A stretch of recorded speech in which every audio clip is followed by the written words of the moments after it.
He'll watch a movie, then he'll tell you all about it. It's the Armstrong Entertainment. Hello everyone and welcome to Armstrong Entertainment. This is Chad here and I saw the movie X-Men Apocalypse. Now this is the 6th installment in the X-Men series. I cannot believe that there have already been 6 of them. I was obsessed with the first 2 when they first came out like 16 years ago. I can't believe it's been so long. Because they were like the first superhero movies and I was so into them and I loved them. And then they kept making them and making them and making them. And now they're on the 6th one. So in X-Men Apocalypse, this newest version, basically it's the same old story. They find a super villain who is apparently the very first super mutant of all time. Find him, Apocalypse. So there's like the discovery of the supervillain. Then you get to meet all the new characters, all the new superhero, all the new characters and all the new actors who are playing them. And then the supervillains and the superheroes meet, they have a big fight, the end, and then you wait for the after credits because there's always something hidden in the credits after the end. So it's pretty much the same formula that they've had for the past 20 years, and it's kind of getting a little bit repetitive and annoying to me. You would think that they would be making these films better. I feel like they kind of took a step back with this one. I actually really enjoyed X-Men Days of Future Past. I really enjoyed that one and the time traveling and everything. I thought that was interesting and different and unique. But this one just kind of went back to the same formula of like, let's have a supervillain, let's have some superheroes, let's have them fight, and then yay! I don't know, it seemed a little lackluster to me when I feel like they should be getting better. Now don't get me wrong, the battles were awesome, there were so many cool special effects. I loved seeing all the new characters and meeting them all and seeing their powers. Psylocke for the first time, we've never seen her on screen. It was awesome to see her. Nightcrawler was super cool. I remember the old movies, I didn't really love him, but I loved him in this one. Quicksilver is probably my favorite now. I love Evan Peters. I think he's a great actor and what he does with this role is so funny. I love Evan Peters and Quicksilver. But I will admit, Jean Grey, I kind of like Famke Janssen, or whatever her name is, and the original one's better. Cyclops I thought was better in these, like the younger version. He was really good. Storm I thought kind of sucked.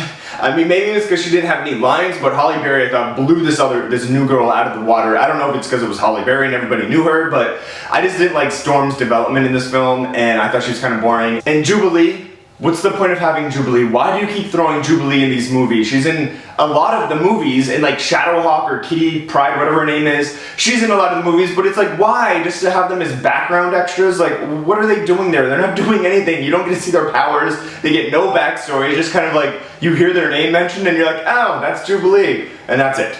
I'm gonna stick on Psylocke for a second with Olivia Munn. She was awesome. I was so excited to see her, but she literally had 6 lines in the movie, and she is glorified a featured background. She's not even in the film. It's so annoying that they have all of these characters, and they had a lot. They had way too many superheroes, and now I understand why the saying less is more, because half of the characters barely got like 3 minutes of screen time where they actually get to say something and have some sort of character development. I could care less about them. I didn't care if anybody lived or died because I didn't know who they were and I didn't care about them. In the original X-Men, I was like really invested in these people and these mutants, but not in this film. I just felt like they were just trying to add so many different characters and people, and it was just like overkill. It was just way too many superheroes and supervillains. I think there was like 15 to 20. It was just way too many. Honestly, I was just waiting for them to die off so I would have less people to worry about.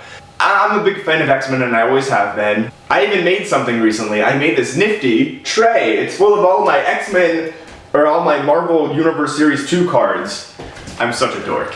So all in all, this film had a lot of fun stuff, a lot of annoying stuff, way too many characters. It's not as good as Days of Future Past, and I kind of left the theater feeling a little bit disappointed. I was a little underwhelmed, and I really wanted to enjoy this film more than I did. And how has Jennifer Lawrence been in 3 of these X-Men movies already? I totally forgot she's been in 3! It's crazy to me that I think that Jennifer Lawrence has been playing Mystique for like 5 years now. I guess I just kind of went over my head. But anyways, it's called X-Men Apocalypse, and yeah, go check it out. I mean, I'm sure everybody's gonna see it, so go check it out. If you like the other X-Men films, you're definitely gonna like this one as well, but probably not as much.